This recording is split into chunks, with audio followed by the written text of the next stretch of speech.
Hey guys, Sir Shwavy here, bringing you some commentary over Black Ops 2 gameplay.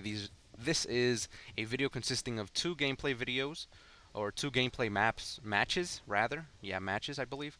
Both of them are Search and Destroy, and they're basically the same lobby. This is the first match, and then the other one is going to be the next match. I'm going to set it up for you guys. This first match, we were playing against a bunch of people who were trash talking, and me and my friends, we decided to go try hard, shut these kids up, show them that we're not noobs and all of these other things. We basically ended up coming in the last game. On the last round, we were basically five. They had won 5 matches, and we entered when it was the sixth match. We didn't know that they were going try hard, and all of this stuff. So we were just joking around like we always do. Unfortunately, we ended up losing that match, and they were trash talking us because we were apparently trying hard. So we decided to teach them the definition of try hard in this match with basically going 4 and 0, and I'm getting a nice little flawless there. And then the next match is, of course, the next match, which basically they were calling us super tryhards, yada yada yada. So we said, you know what? Let's just play around, just play normally. And if we still beat you guys, then you guys suck ass. And they were trash talking, yada yada yada. But anyways, the topic of the video is actually my broken bone experience. Basically, what happened was in the 12th grade, I was playing dodgeball with a couple of my friends, basically as a class sports, gym, as we have here in the United States. And it was dodgeball day. We were just, well, it wasn't really dodgeball day. The coach chose to make us play dodgeball, so we happily obliged because we love playing dodgeball. We're dudes, we do that. It was an all boys school, I should clarify that. So it's very competitive.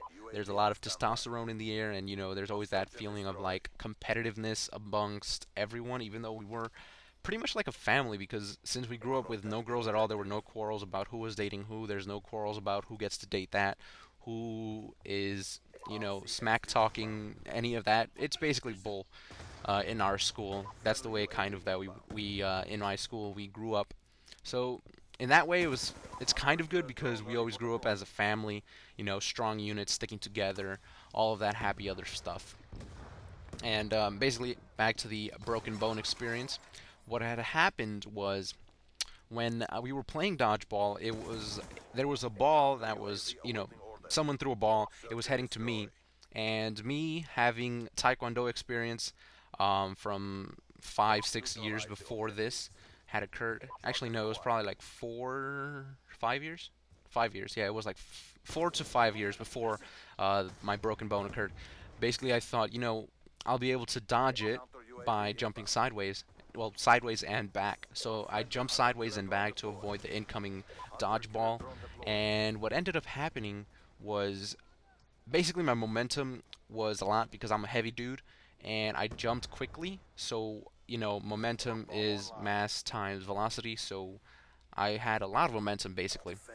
And what ended up happening was I tried to stop myself with only my left foot for whatever reason. Just natural instincts kicked in inside of me. I was like, okay, I'm going to stop with my left foot, and then I'm going to push forward and catch the ball because it was heading straight to me, but a little bit to my left. So I thought, I'm going to jump back to the left, grab the ball, and then, get the guy out. That's what was going on in my head at the immediate moment.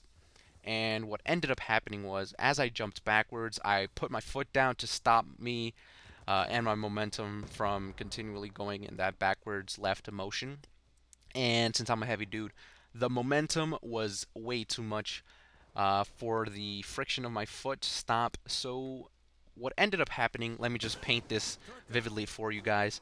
My left foot, the sole of my left foot, rather, the sole of my sneakers of my left foot, it stuck to the ground completely, but the rest of my body kept going. So basically, I snapped my ankle.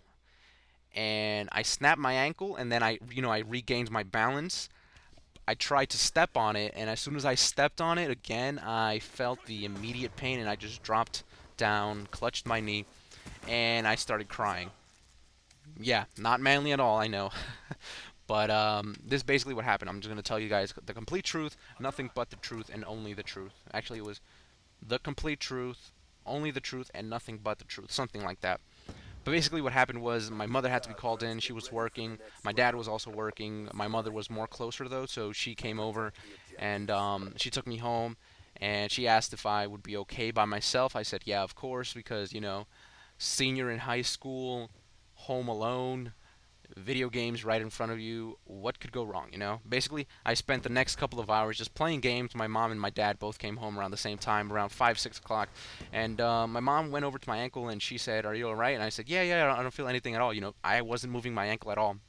Also, I should say that what actually ended up happening to make my ankle feel better was that I iced it too much. Basically, after any injury, you're supposed to ice the injury, but I kept the ice on too long, so I numbed the ankle. I didn't feel anything at all, and I walked home, or rather, I walked like a block and a half to get a taxi to go home. But back to the technically the current uh, place of the story. My mom got home and then she asked me, "Are you okay?" She went over to my ankle. I said, "Yeah, of course." She grabbed my ankle and she lifted it up. As soon as actually no, she didn't even lift it up. She just grabbed it slightly, just like a careful grab, as if you're grabbing a puppy or something of that nature. So when that happened, I was in immense pain and I started crying again. They took me to the hospital. All this other nonsense that basically every injury follows, or rather that follows every injury. Unfortunately, the hospital that we ended up going to, I believe, was Jacoby Medical Center. I believe it's what the place is called. Um, it sucked balls. Uh, Long story short, the service was horrible. I was there the whole night. Um, I ended up I ended up getting home, I believe, around 6 o'clock, 7 o'clock, something like that in the morning. Um, and the only thing that was wrong was just a slight fracture in my ankle, and the only thing they did was they just put on a slemmy cast. Like the ones that you put for support for your back? That same thing, but for the ankle. And that's the only thing that they did for me, and I was just like, what the hell, really? That's all you're gonna do? I was here so freaking long, and the only thing you're gonna do is put that fucking cast on me. Sorry for losing my cool there. But, yeah.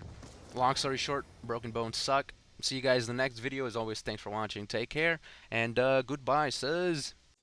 I remember the days that I was going up, had to follow in the pain, it was still growing. My mama always said if you with pain to do not show it, so I kept my heart cold in New York while it was snowing. It's the fact you fail to notice, but the fact that you should notice. It's said to be without regrets and told without provoking. The greatest story told and the greatest story known.